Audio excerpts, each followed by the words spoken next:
നമസ്കാരം. Raf talk ഫുട്ബോളിലേക്ക് അവർക്കും സ്വന്തം. ലയണൽ മെസ്സി ഇനിയൊരു വേൾഡ് കപ്പ് ക്വാളിഫയർ മത്സരം കളിക്കാൻ സാധ്യതയില്ല. കാരണം ഇനിയിപ്പോൾ അർജന്റീനയ്ക്ക് അടുത്ത വേൾഡ് കപ്പ് ക്വാളിഫയറിൽ ഒറ്റ കളിയേ ബാക്കിയുള്ളൂ. അതിന് ഇക്കഡോറിനെതിരെ കളിക്കാൻ മെസ്സി പോകുന്നില്ല. പിന്നെ അടുത്ത വേൾഡ് കപ്പ് ക്വാളിഫയർ അതായത് 2030 വേൾഡ് കപ്പ് ക്വാളിഫയർ മെസ്സി കളിക്കുമെന്നും കരുതുന്നില്ല. എന്ന് പറഞ്ഞാൽ മെസ്സിയുടെ അവസാനത്തെ വേൾഡ് കപ്പ് ക്വാളിഫയർ മത്സരവും കഴിഞ്ഞു എന്ന് വേണം മനസ്സിലാക്കാൻ. അപ്പോൾ മെസ്സി പറഞ്ഞു, എൻ്റെ പ്രായം കൂടി നോക്കുമ്പോൾ അടുത്ത വേൾഡ് കപ്പിന് പോലും ഞാൻ ഉണ്ടാവുമെന്ന് പറയാൻ പറ്റില്ല, ലോജിക്കലി ഇല്ല എന്ന് പറയേണ്ടി വരുമെന്നാണ്.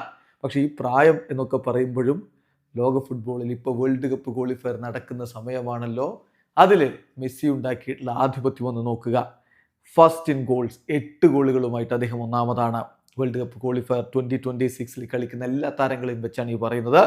ഫസ്റ്റ് ഇൻ ഗോൾസ് ലിയോ മെസ്സിയാണ് ഒന്നാം സ്ഥാനത്ത്, 8 ഗോളുകൾ. ഫസ്റ്റ് ഇൻ ഗോൾ കോൺട്രിബ്യൂഷൻസ് മെസ്സിയാണ് അതിൽ ഒന്നാമത്. ഏറ്റവും അധികം ഗോൾ കോൺട്രിബ്യൂഷൻസ് വേൾഡ് കപ്പ് ക്വാളിഫയറിൽ ഈ വർഷം 2026 വേൾഡ് കപ്പിൻ്റെ ക്വാളിഫയറിൽ അദ്ദേഹമാണ് 11. ഏറ്റവും അധികം shots on target, first in shot on target 20 എണ്ണം, ലിയോ മെസ്സി തന്നെ ഒന്നാമത്. പിന്നെ ബിഗ് ചാൻസ് ക്രിയേറ്റഡ് 6 എണ്ണം, അക്കാര്യത്തിൽ രണ്ടാമത്.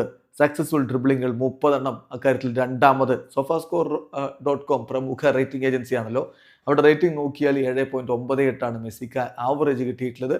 ആ കാര്യത്തിലും അദ്ദേഹം ഒന്നാമതാണ്. ഇതാണ് സമഗ്രാധിപത്യം എന്ന് പറയുന്നത്. ക്വാളിറ്റിയിൽ, ഗോൾ കോൺട്രിബ്യൂഷനിൽ, ഷൂട്ട് ഓൺ ടാർഗറ്റിൽ, ഇതിലൊക്കെ ഒന്നാമത് നിൽക്കുന്നു. ബിഗ് ചാൻസ് ക്രിയേഷനിലും സക്സസ്ഫുൾ ഡ്രിബ്ലിങ്ങിലും രണ്ടാമത് നിൽക്കുന്നു. യെസ്, ഈ പ്രായത്തിലും ലിയോ ഇങ്ങനെ കളിക്കുന്നുണ്ടെങ്കിൽ ആരാധകർക്ക് ഇനിയും സ്വപ്നം കാണാം അടുത്ത വേൾഡ് കപ്പും അയാൾ തൂക്കുമെന്ന്. വീഡിയോ അവസാനിക്കുന്ന ഫുട്ബോൾ ലോകത്തെ കൂടുതൽ വിശേഷങ്ങളുമായി റാഫ് ടോക്സിൽ എത്താം.